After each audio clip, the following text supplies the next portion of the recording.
Mucho gusto. Mi nombre es Luis Fernando Ortega.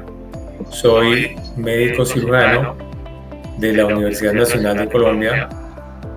Hice una gerencia en servicios de salud en la Universidad Jorge Tadeo Lozano, una especialización en la parte de medicina alternativa con la Fundación Universitaria Juan N. Corpas, y he hecho diferentes diplomados con homotoxicología, homeopatía, con esta rama de la medicina que es muy apasionante, convirtiéndose ahora en lo que se llama la medicina integrativa. Voy a hablarles en este momento de un tema muy interesante y que queremos ofrecer para todos, y también para que conozca tanto el cuerpo médico como toda la población en general, a quienes les interesa, por supuesto, en el tema de mejorar su salud especialmente. Esto es lo relacionado con la sueroterapia en medicina integrativa puntualmente, que es un avance de la ciencia médica para buscar una sanación integral. Como primera medida, definamos qué es la sueroterapia. La sueroterapia en medicina integrativa, porque conocerán ustedes que hay sueroterapia en diferentes campos de la medicina. Si una persona llega con una situación de emergencia a un servicio de urgencias y está con algo de deshidratación, muchas veces le colocan un suero a través de la vena. Esta es un tipo de sueroterapia, que es una sueroterapia de hidratación y que a su vez sirve para colocar ciertos medicamentos para reponer la enfermedad que está presentando esta persona. Pero en medicina integrativa pues tiene unos beneficios adicionales, porque a esta sueroterapia se pueden integrar diferentes sustancias o medicamentos para actuar positivamente sobre los estados de enfermedad de la persona o incluso en otras circunstancias. Definamos qué es la sueroterapia en medicina integrativa. Es un procedimiento con fines terapéuticos que busca mejorar el estado de salud de un paciente usando sustancias y o medicamentos inyectados por vía parenteral intravenosa basados en la hormesis, el enfoque holístico y la suplementación de vitaminas y o minerales, estimulando mecanismos autocurativos propios del ser humano y el equilibrio de sistemas. Entonces, pues bueno, ahí hay algunos términos que de pronto no son entendibles, pero a medida que vamos a dictar esta charla y en la medida que pasa el tiempo se van a hacer un poquito más claros. ¿Cuáles son los beneficios de la sueroterapia en medicina integrativa? Pues hay una mejor efectividad terapéutica al conectar directamente al torrente circulatorio.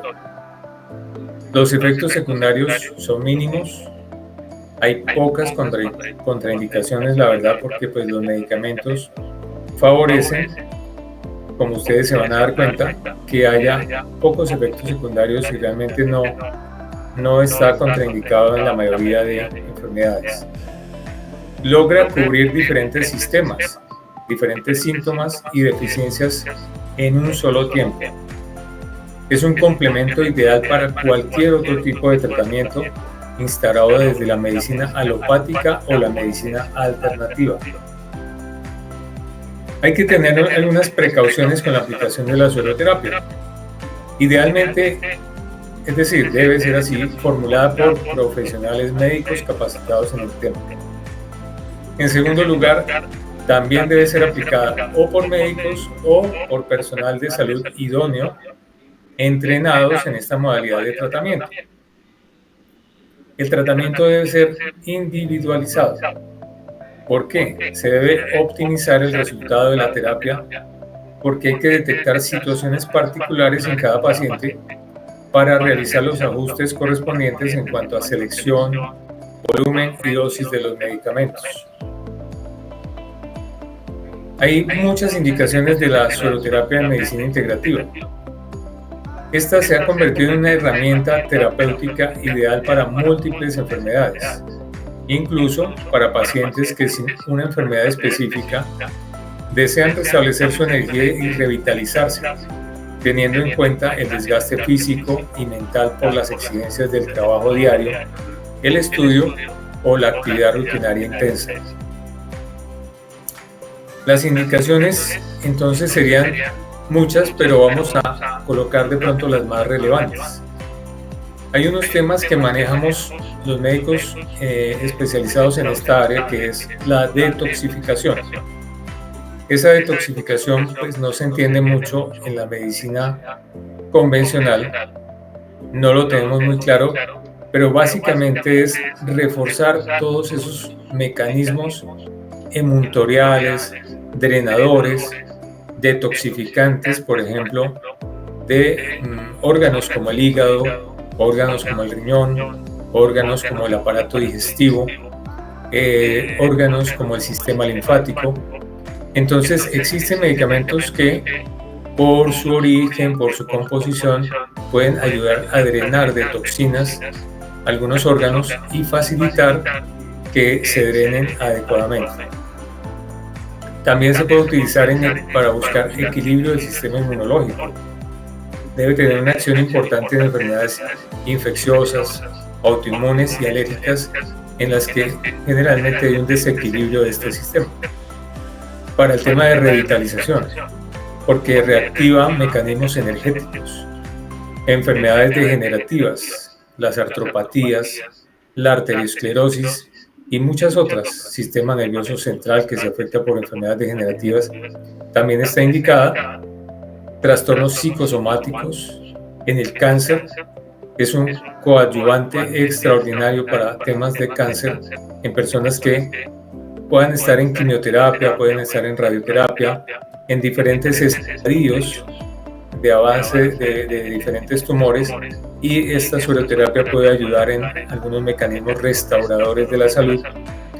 No podemos decir que sea curativa, obviamente, pero es una terapia que va a ayudar mucho al paciente a sobrellevar este tipo de enfermedades, de la mano obviamente de un especialista en estas áreas para saber en qué momento intervenir.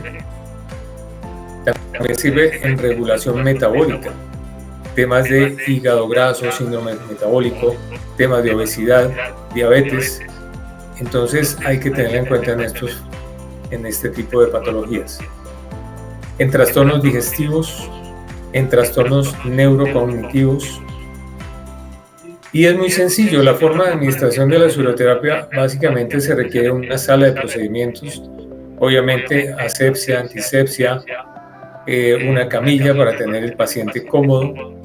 Se canaliza con yelcos muy de calibres pequeños, calibre 22 o pericraniales 23, son suficientes para colocar en la vena y hacer pasar las mezclas que vienen con vitaminas, vienen con minerales.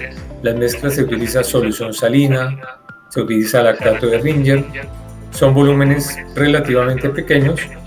Dependiendo del estado del paciente, a veces se puede aumentar el volumen o pasar una carga previa si el paciente tiene algo de deshidratación, o limitar el volumen. También pues hay que tener en cuenta temas en pacientes con falla cardíaca, con insuficiencia cardíaca, con problemas renales. Entonces se limita el volumen de estas cargas. El médico definirá cuáles son los volúmenes adecuados, pero en general están entre 150 a 250 mililitros.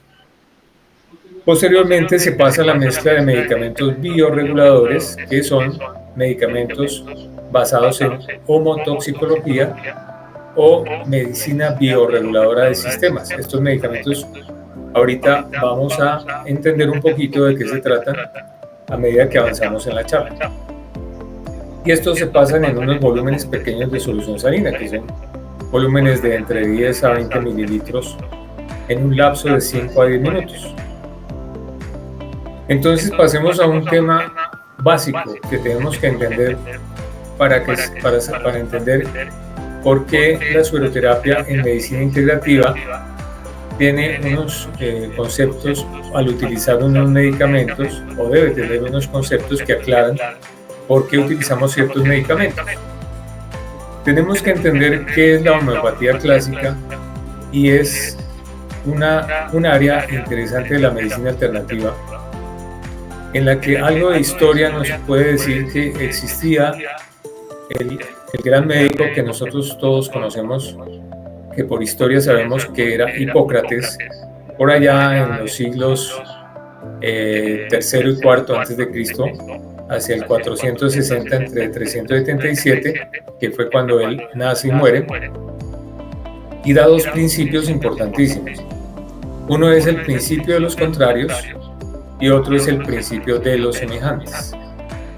En el principio de los contrarios quiere decir que se utilizan medicamentos o se utilizan sustancias, se utilizan plantas como se utilizaban en esa época, que actuaran en contra de ciertos síntomas de la enfermedad.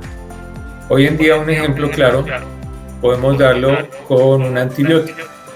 El antibiótico va a contrarrestar, por ejemplo, una infección bacteriana y ataca el germen para destruirlo y desaparecer, curar a la persona, desaparecer la enfermedad. Y viene un fenómeno diferente que es los semejantes. Entonces, él decía que las mismas cosas que han provocado el mal la curan. Ese es uno de los principios importantes. No el de los contrarios, sino de los semejantes. Posteriormente surgieron varios médicos, pero uno que aparece hacia los años 1500, llamado Paracelso, aplica también este principio llamado principio de la similitud, y él utilizaba sustancias que tuvieran colores, formas, olores similares a los de las enfermedades que quería tratar. Este médico, Paracelso, da un mensaje, tiene una frase muy interesante que es totalmente cierta. Dice él: todo es veneno y nada es veneno, solo la dosis hace el veneno. Esto es algo pues totalmente cierto. Si uno da una aspirineta de 100 miligramos, obtiene un efecto antiplaquetario benéfico en ciertos momentos para problemas de coronariopatía, por ejemplo, pero si uno utiliza la dosis de 500 miligramos, obtiene unos efectos más de tipo antiinflamatorio. Pero si uno utiliza dosis mucho más altas, este medicamento se puede convertir en tóxico. Incluso hay estudios también con la aspirineta homeopatizada y tiene otros efectos diferentes. Entonces tenía mucha razón este señor, y por eso recoge un doctor que se llamó Samuel Hahnemann, considerado el padre de la homeopatía. Toma estos conceptos que ya venían de siglos atrás de Hipócrates y de Paracelso y fundamenta algo que se llamó el cuadro patogenético, basado en este principio de la similitud, el mismo que decía Hipócrates. Los semejantes pueden curarse con los semejantes, y un principio que decía, que es el principio de la identidad, la isopatía, en el que la condición del estado general de un paciente pues nace con la sustancia causal. Y esto se ha comprobado en algunos estudios, por ejemplo, pacientes con toxicidad. Ustedes saben, sobre todo pues los profesionales médicos saben, que el fósforo, por ejemplo, es una sustancia tóxica y que en algunos momentos ataca el hígado. Puede destruir el hígado dependiendo de la severidad, es decir, de la dosis tóxica que haya tomado el paciente, y puede matar a una persona. Pero con la homeopatía se encontró que este mismo fósforo a dosis homeopática podía ayudar en la desintoxicación del paciente.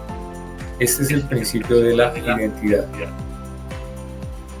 Entonces, llegamos a un punto en el que tenemos una definición de la homeopatía, y la homeopatía es ante todo un método terapéutico que aplica clínicamente el fenómeno de similitud, ya lo mencionábamos, y que utiliza las sustancias medicamentosas en dosis débiles, infinitesimales. Pero esas dosis débiles no se refieren al efecto como tal, sino a la dilución que utilizamos con estos medicamentos. Entonces, ¿en qué consiste este principio de la similitud?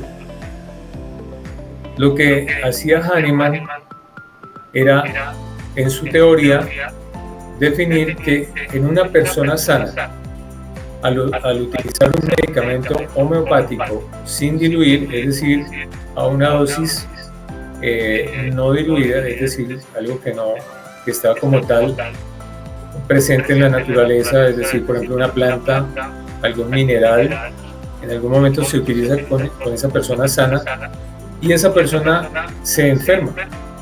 Esa persona que se enferma con ese medicamento que se utilizó obtiene unos síntomas, se dan unos síntomas X, fiebre, escalofrío, vómito, diarreas, cualquier síntoma. Y el otro concepto es de la persona enferma que puede ser sanado con el medicamento diluido, ese medicamento que utilizamos para enfermar a la persona sana, se puede utilizar para sanar a la persona enferma. ¿Cómo lo haría?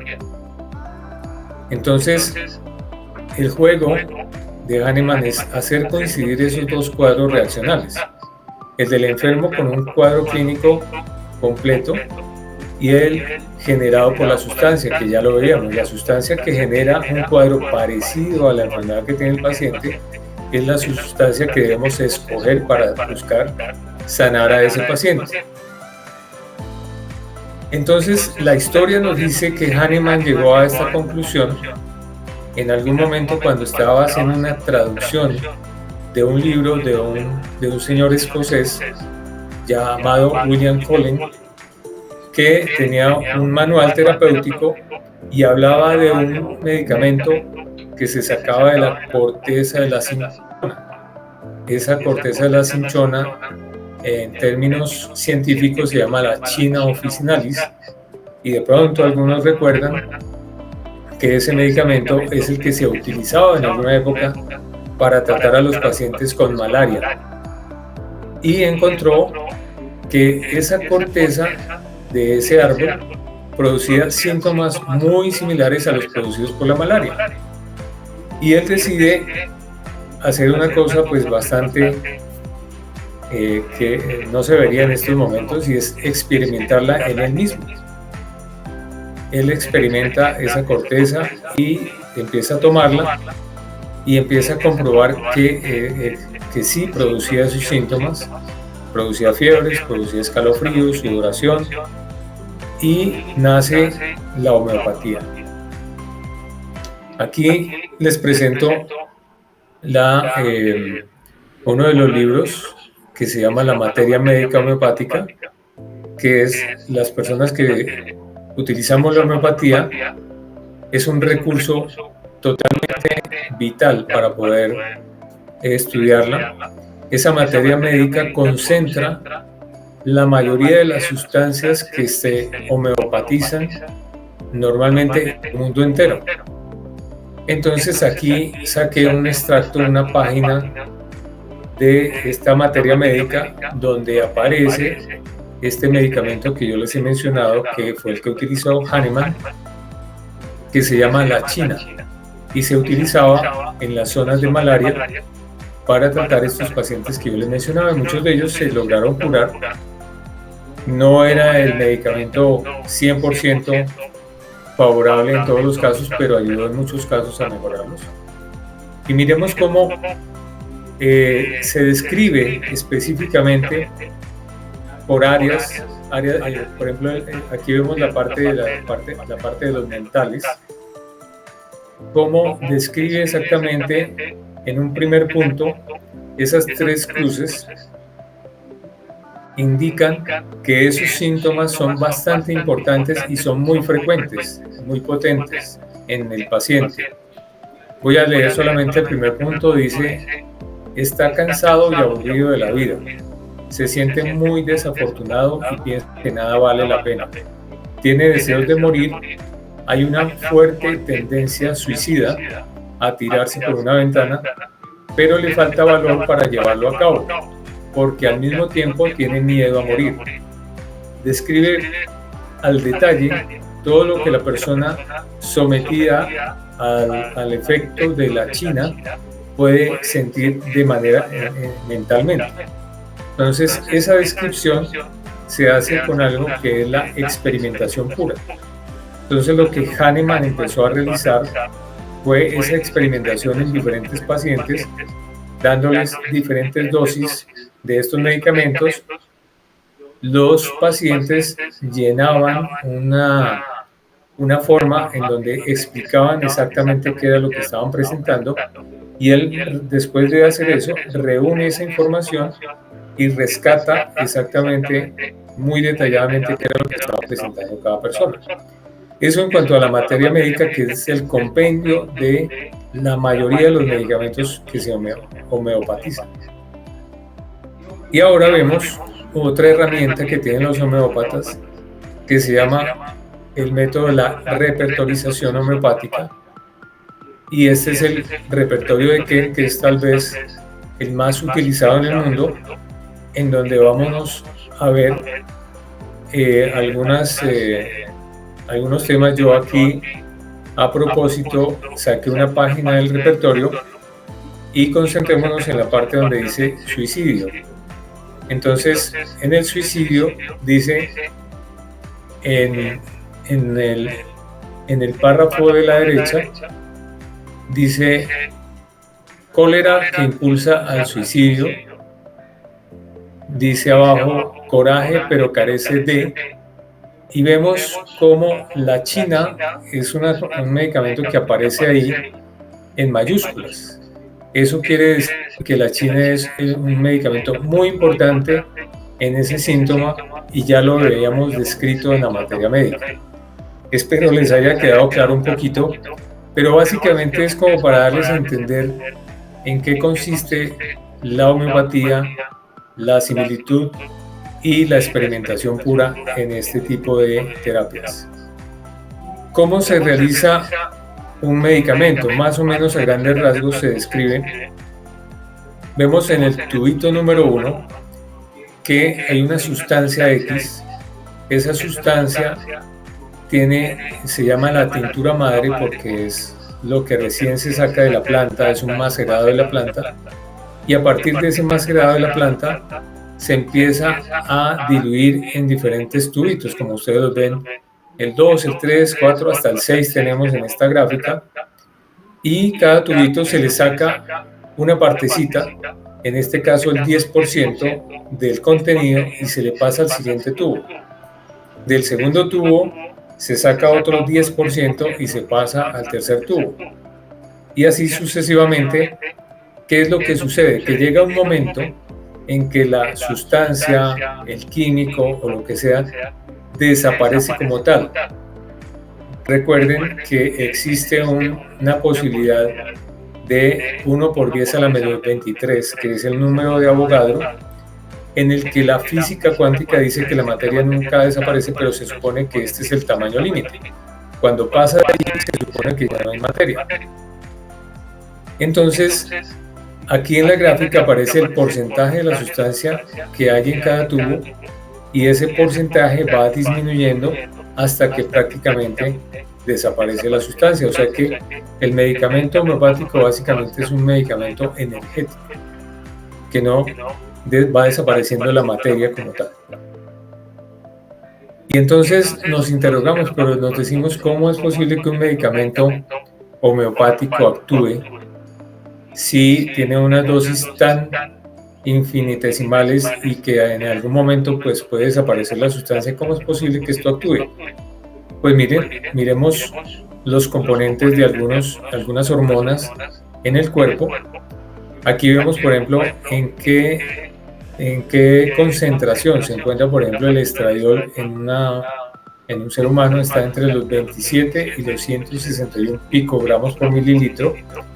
La progesterona está entre el 5 al 20 nanogramos por mililitro, la prolactina 0 a 20 nanogramos por mililitro, y asimismo la hormona antimiloriana 0.7 a 3.5 nanogramos por mililitro, es decir, son concentraciones infinitesimales también, es decir, no manejan las dosis que nosotros solemos manejar, ni siquiera los anticonceptivos que han logrado disminuir las concentraciones de sus hormonas en cada medicamento logran obtener estas concentraciones tan bajas que son con las que el organismo, los niveles que mantiene el organismo normalmente. Entonces miremos que esas dosis infinitesimales no son tan traídas de los cabellos. En estos medicamentos hay que hacer un tema que se llama la dinamización.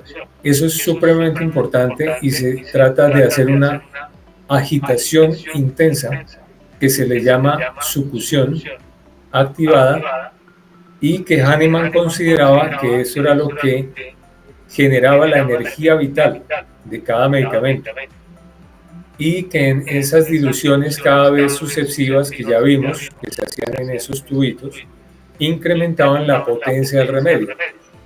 Entonces, las dosis bajas no quieren decir que sean menos potencia, al contrario, a mayor dilución puede haber mayor potencia en la acción del medicamento.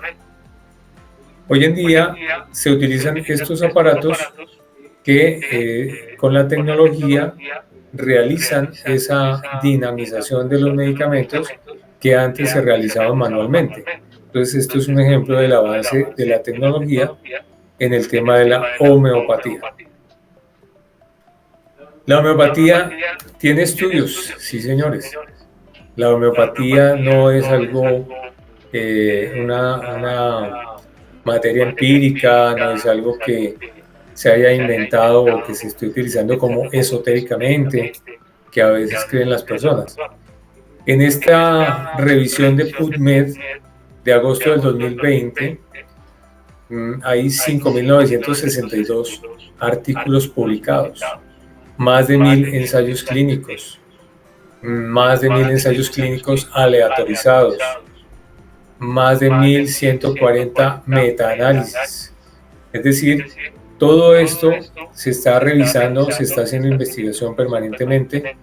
Lo que hay que hacer es revisar esas investigaciones y hay estudios muy bien sustentados de los efectos de la homeopatía para darle el valor que realmente tiene esta materia médica. Hay un señor que aparece hacia los años 30 del siglo XX llamado Emil Burgi y propuso un concepto que actualmente manejamos y es la administración simultánea de diferentes sustancias. Con acciones terapéuticas similares, produciría un efecto sinérgico que sería más que la suma de los efectos individuales de todas las sustancias unitarias. Es decir, combinar varios medicamentos a la vez con un mismo fin, el efecto puede ser sumado, pero básicamente más que una suma es una multiplicación de estos efectos.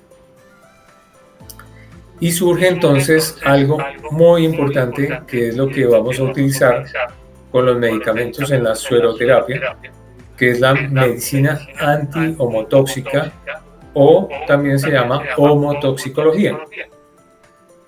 Ya cambia el concepto de la homeopatía, que la homeopatía, como ustedes vieron, buscaba la curación del enfermo a partir de toda su sintomatología, de sus expresiones, de cada sensación que tenía, de su comportamiento.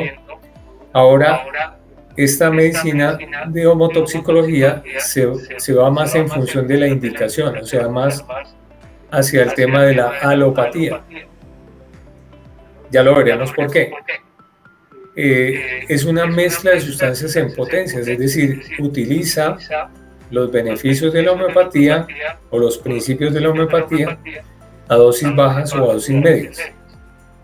La utilización de tinturas concentradas o tóxicas podría dañar al paciente y por tanto solo podrían usarse en diluciones homeopáticas. Porque imagínense mezclar, ustedes mezclen diclofenaco, mezclen acetaminofén, mezclen dipirona, pues imagínense el grado de toxicidad que se tendría que dar en una persona utilizando los medicamentos de esta manera. Habría una sinergia, pero exponiendo al paciente a los daños colaterales y a los efectos secundarios que pueden tener estas drogas. Entonces, este tipo de medicina logra unir diferentes homeopáticos que antes lo veíamos como unicistas, es decir, medicamentos utilizados de a medicamento. Ahora, al unirlos, no tendrían tan poco problema de toxicidad, porque se van a unir medicamentos que están en diluciones infinitesimales y se pueden dar de tal manera que más que todo benefician al paciente, disminuyendo la toxicidad. Prácticamente la toxicidad desaparece. Entonces, en lo que respecta a las indicaciones médicas convencionales, la medicina antihomotóxica se vincula a la alopatía, que es lo que yo les estaba comentando, mientras que la utilización terapéutica de sustancias potenciadas la ligan a la homeopatía, o sea que es una simbiosis entre esos dos tipos de medicina, la homeopatía y la alopatía. La medicina antihomotóxica es el eslabón entre la medicina alopática y la homeopatía. Hay que tener en cuenta una ley, que es la ley de Anschutz, dos médicos del siglo XIX que dan unos principios importantes adicionales a los anteriores, que es el siguiente: los estímulos débiles inducen la actividad vital, los estímulos de intensidad moderada la activan, los estímulos intensos inhiben la actividad vital y los de máxima intensidad la anulan. ¿Cómo lo vemos esto? Por ejemplo, en concentraciones muy débiles de yodo, bromo, cloruro, mercurio, ácido arsenicoso, estas estimularán el crecimiento de la levadura a concentraciones débiles, pero a dosis medias inhiben su desarrollo y a grandes dosis matan la levadura.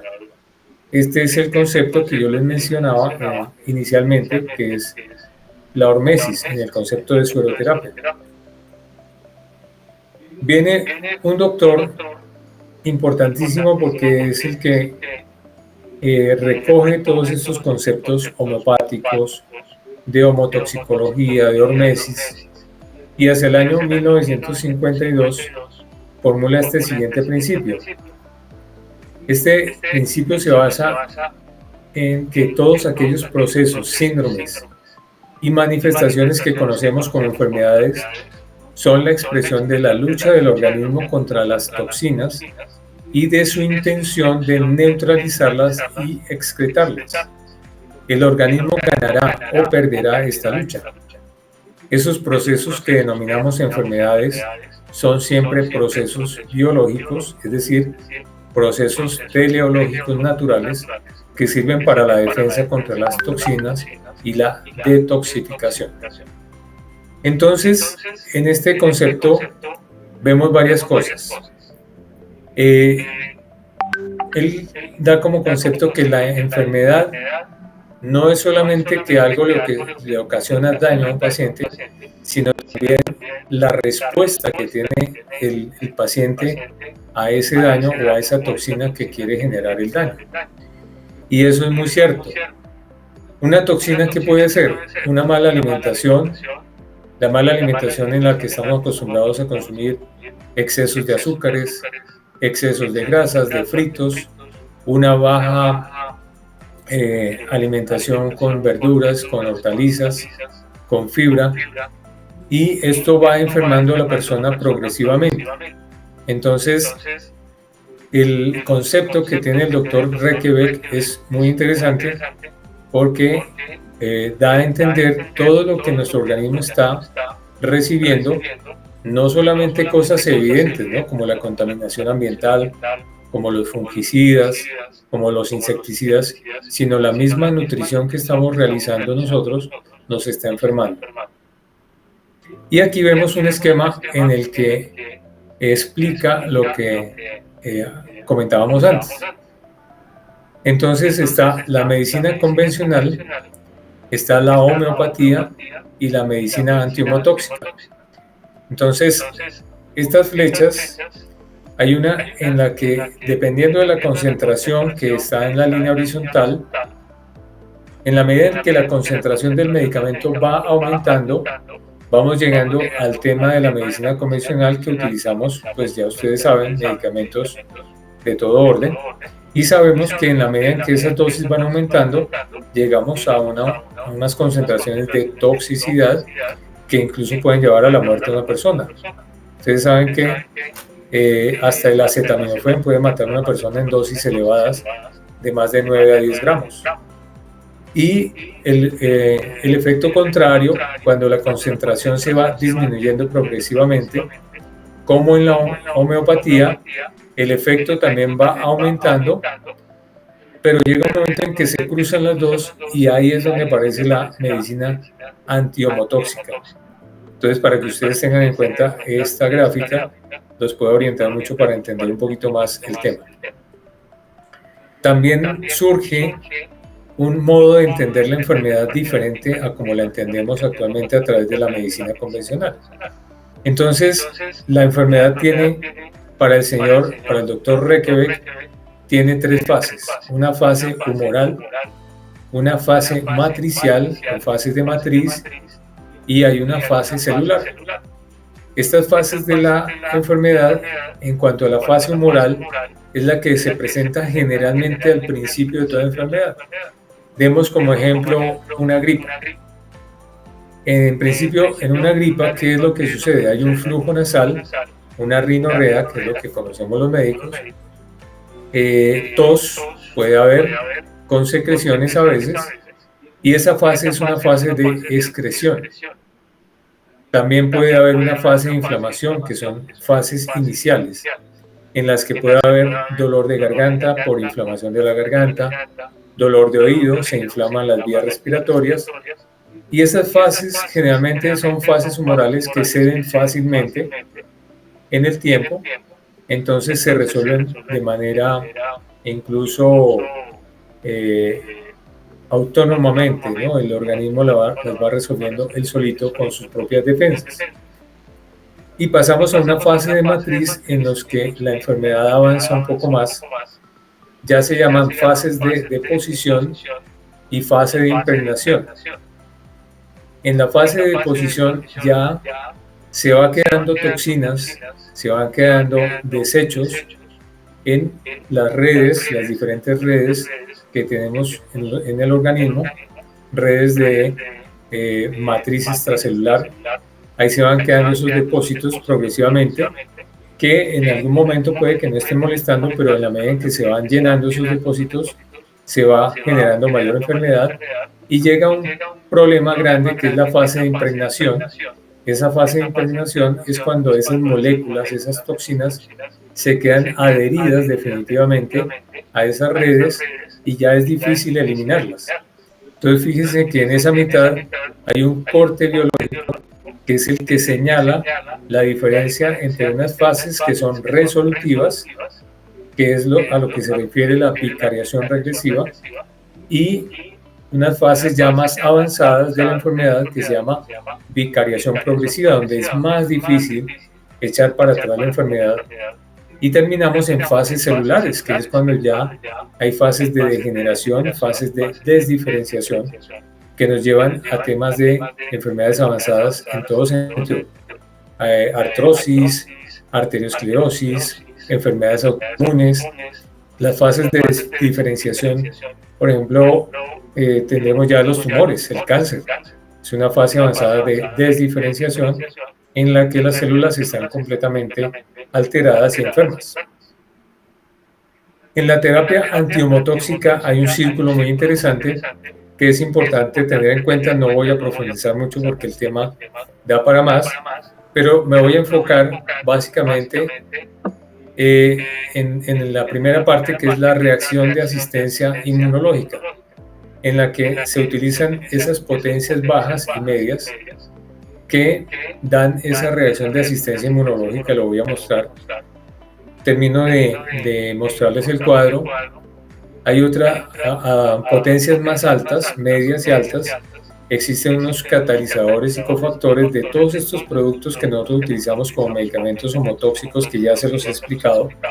Tienen estas funciones, son catalizadores, cofactores, productos intermediarios, y ayudan en todos estos procesos a potencias ya muy altas, facilitan la información entre los diferentes sistemas, y ya minerales o oligoelementos permiten que haya unión con radicales libres para eliminarlos. Entonces es un complejo que ayuda a que se puedan tener diferentes efectos positivos sobre la salud del paciente. Voy a mostrarles un ejemplo sencillo de la reacción con la asistencia inmunológica. En la parte superior vemos un medicamento antihomotóxico. Esa D15, D30 son las diferentes diluciones que puede tener un medicamento antihomotóxico. Pueden estar a diluciones de D4, D7, D6, D8. El hecho es que ese medicamento, bien sea por vía oral, bien sea por vía nasal o bien sea intravenosa, ingresa al organismo. Una vez que ingresa, hay una absorción de este medicamento y lo capta una célula muy importante en la inmunología, que es el macrófago. Este macrófago interioriza ese medicamento complejo o compuesto, y una vez que lo interioriza, lo expresa a través del complejo principal de histocompatibilidad. Una vez que lo expresa ahí, lo presenta, y se lo presenta a unos linfocitos que son los linfocitos T0, que son linfocitos inmaduros, pero al recibir el antígeno ellos se convierten en los linfocitos TH3, que son linfocitos reguladores, que van a viajar y se presentan ya en los ganglios linfáticos, donde empiezan a hacer una formación de clones, es decir, de diferentes uniones de estos antígenos, y los linfocitos van y los llevan a diferentes sitios. En este caso, en el ejemplo, aparece una articulación inflamada. En esa articulación inflamada coloca los linfocitos este tipo de antígenos para generar una reacción que es moduladora. No es una acción inflamatoria, sino moduladora, en la que lo que hacen es aumentar ciertos factores protectores, como es el factor de crecimiento tisular beta, la interleuquina 4, la interleuquina 10, y estas interleuquinas facilitan también la supresión de unos linfocitos proinflamatorios, como son el TH1 y el TH2, y generan una respuesta benéfica, porque lo que van a hacer es disminuir la inflamación. Entonces, este es un ejemplo claro de lo que se puede hacer a diluciones bajas con estos medicamentos. Un ejemplo claro es el Traumel, ya muchos lo conocen. Miren, este medicamento tiene 14 sustancias. Tiene árnica, tiene caléndula, chamomilla, sinfitum, milefolium, belladona, acónito. Es decir, tiene muchas sustancias que en su conjunto van a realizar unas acciones, y esto está comprobado por investigación, que generan una reducción de las citoquinas proinflamatorias, reducen la interleuquina 1 beta, la interleuquina 6, la interleuquina 8, el factor de necrosis tumoral alfa, logrando cambios incluso en la expresión de los genes involucrados en el proceso de resolución tisular de tejidos lesionados, en el caso que mencionábamos, la osteoartritis. Y esto ya está comprobado. Aquí les presento un estudio doble ciego, randomizado, muy bien realizado por parte de un equipo de médicos italianos, que tomaron más de 200 pacientes con problemas de artrosis en rodilla, inyectaron un medicamento que fue el Traumel y el otro medicamento, es decir, una combinación de Traumel con CELT, en 3 ocasiones, y lograron unos efectos benéficos totalmente sorprendentes, porque pues los investigadores se quedaron de alguna manera muy sorprendidos con los efectos de estos dos medicamentos, y es un estudio avalado completamente por la comunidad científica. Termino el tema de los medicamentos antiomotóxicos diciendo que actualmente a este tipo de medicamentos se ha pasado a dar un concepto que se llama medicina biorreguladora de sistemas. Es como actualmente se conoce este tipo de tratamientos en donde se utilizan este tipo de sustancias. Hablemos ahora de la vitamina C, es otro de los componentes muy importantes y me parece pues relevante. No vamos a tocar todas las sustancias que se utilizan, pero estas son de las más relevantes. La vitamina C es una vitamina hidrosoluble que tenemos, de la que no disponemos en nuestro organismo.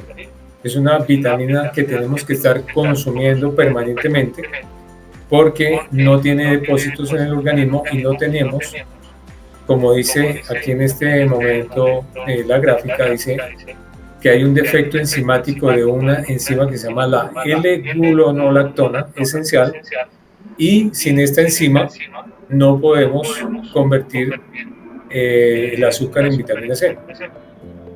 Entonces hay ciertos animales que sí la tienen, pero los seres humanos no la tienen.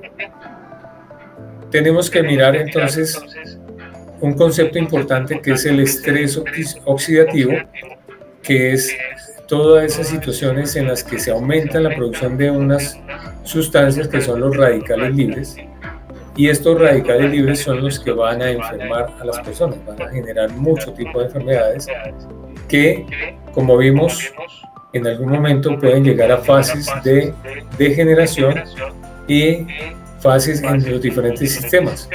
Aquí se ve, por ejemplo, el tema del efecto en articulaciones, con artritis, el efecto en la piel, el efecto en pulmones, en el sistema inmunológico, en el corazón, los ojos, gastrointestinal, es decir, en toda la economía del organismo se producen radicales libres, y estos, si no se controlan, van destruyendo progresivamente los diferentes sistemas y van a llegar a enfermar al paciente. ¿Cuáles son las consecuencias? Entonces, las especies reactivas de oxígeno son mediadores de inflamación, y existen los que lo contrarrestan, que son los antioxidantes. Entonces, los antioxidantes, ustedes se van a dar cuenta cómo la vitamina C es un importante antioxidante que precisamente por eso contrarresta los efectos negativos que tienen los radicales libres. El estrés oxidativo es el principal motor de las inflamaciones crónicas, ya lo decíamos. El estrés oxidativo provoca carencia de vitamina C.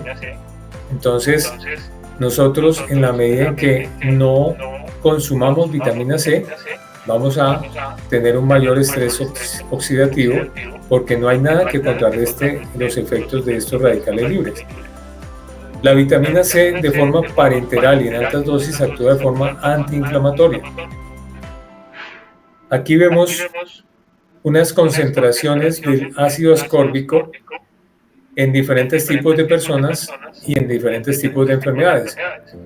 En personas sanas, por ejemplo, se ven concentraciones, me voy a concentrar en la que dice micromoles, concentraciones de 62 a 70. Una persona sana debe tener más o menos ese nivel de vitamina C. Pero en la medida en que hay enfermedad, esos niveles de vitamina C van disminuyendo.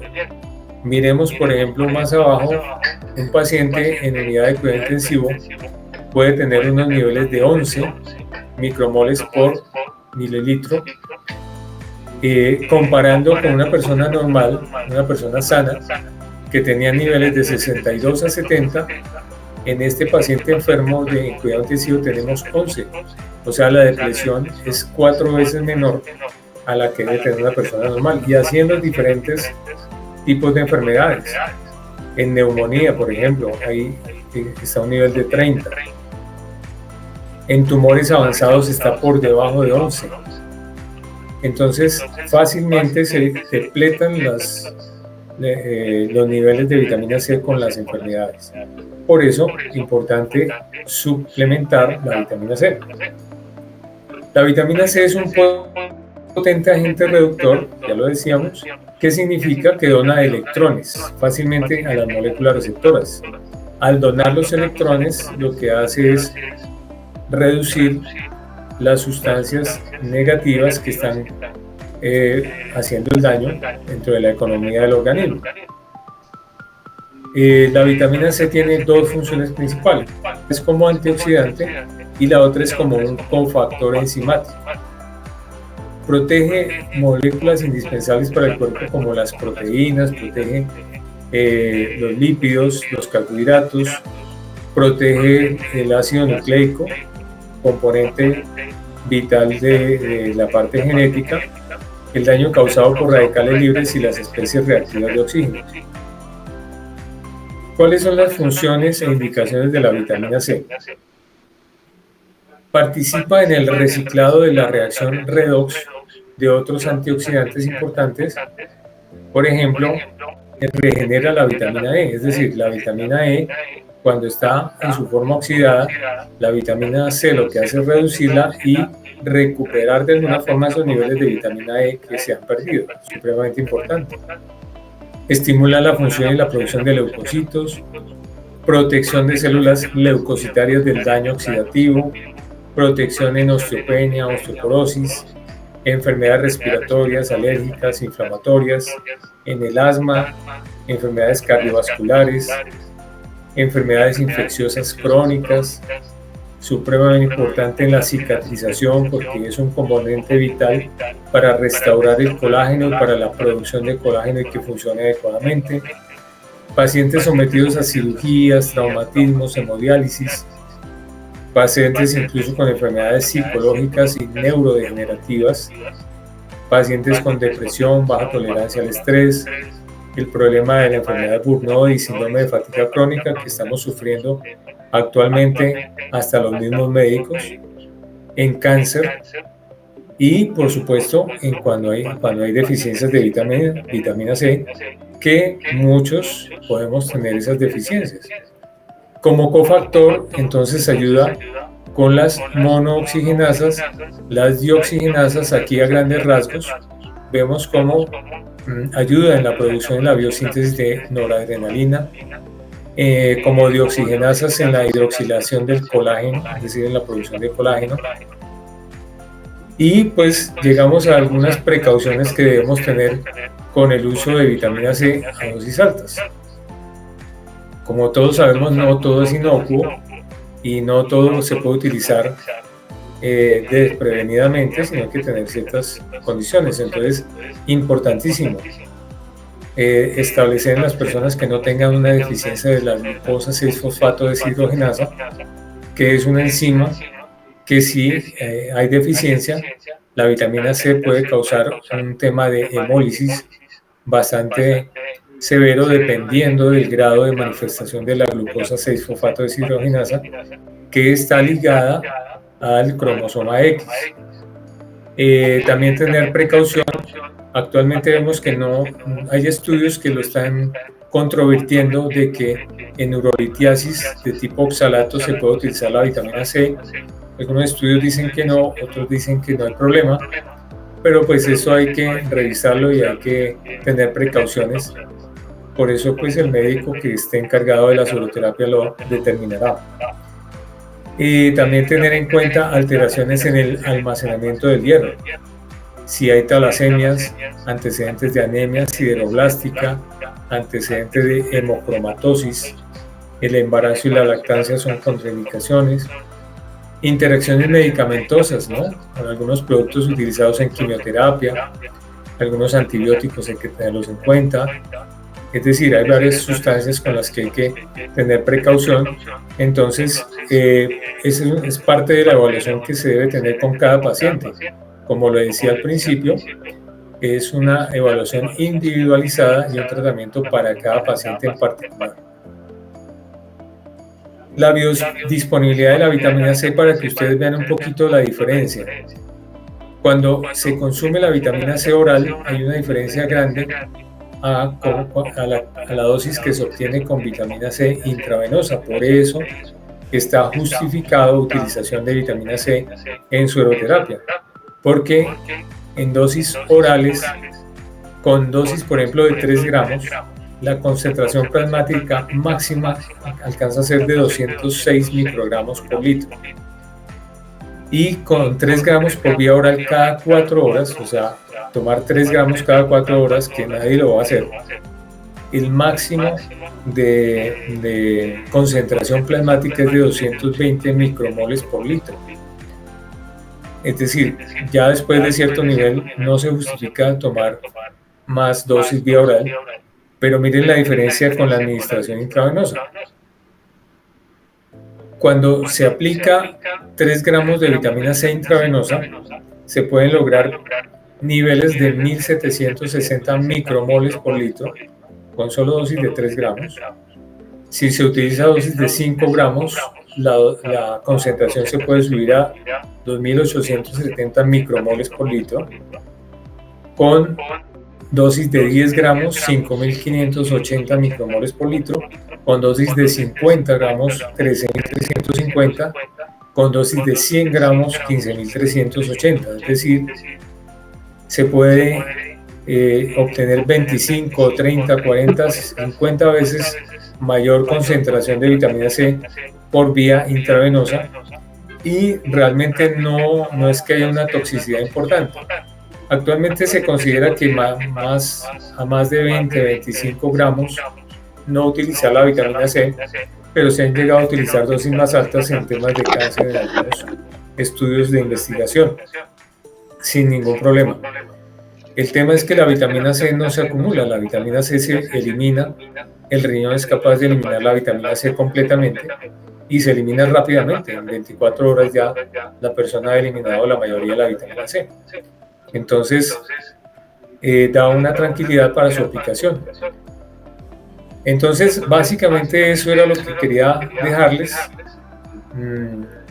en algo básico de lo que es la sueroterapia, de los beneficios, de cómo entender que la sueroterapia es un poco más allá que aplicar un líquido por la vena, tiene todos unos estudios y tiene unos sustentos.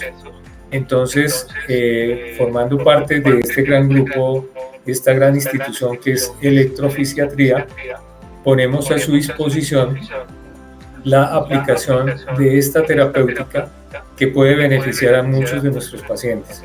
Entonces, pues, bienvenidos a este nuevo servicio que se está instaurando en nuestra institución. Muchas gracias.